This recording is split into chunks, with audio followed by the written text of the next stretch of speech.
when I started reading it, it struck me that the dog was almost functioning, and I'm not a particularly religious person, but the dog was almost functioning like a guardian angel or like God, that there's this presence in the room that loves you more than you love yourself.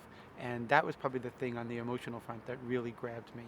And that coupled with the notion of a father trying to maintain custody of his daughter and the struggles of trying to balance this dream that he's been chasing and also this new thing that he never anticipated when he started on the road toward that dream, which was being the best father he could be.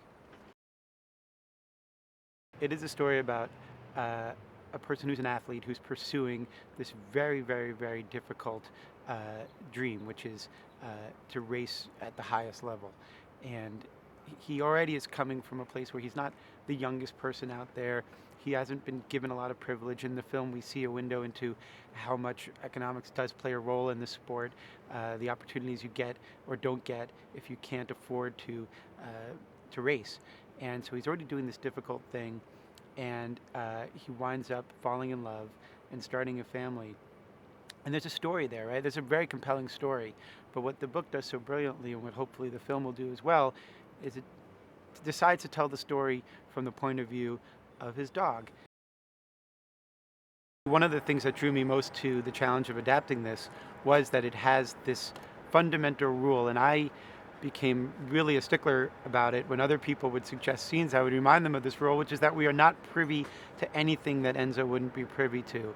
And it is at once a challenge, but really a blessing when you're writing a story like this, because it forces you to approach scenes in a very unique way. You realize you have to maximize on these moments and really get a lot of information out in terms of narrative and also character development.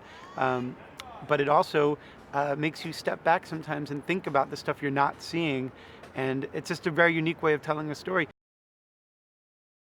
I've always been really fascinated with athletes and people who pursue a sport as a career. I just feel like it's a very unique calling.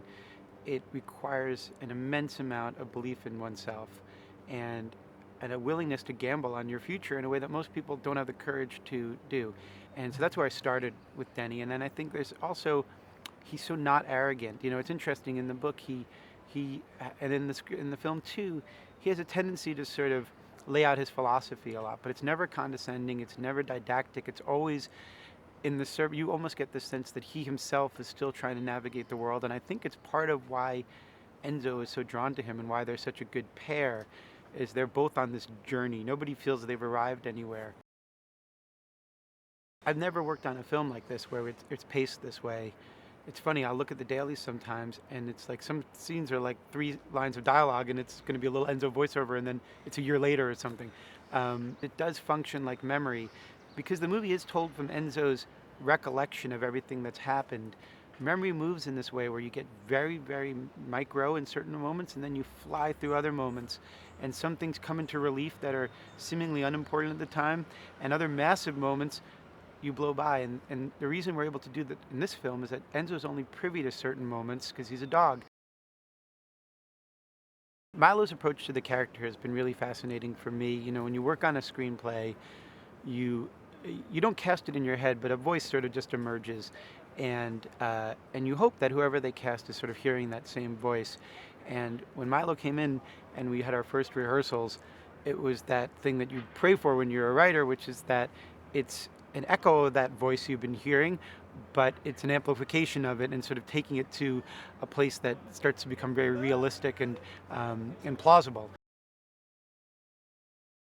I think the metaphor behind the art of racing in the rain that speaks to me the most is that there is, I think in all of us, a tendency when things are outside of our control to either throw up our hands or to lay blame on other factors, or to, in some ways, say, well, I guess this just wasn't meant to be.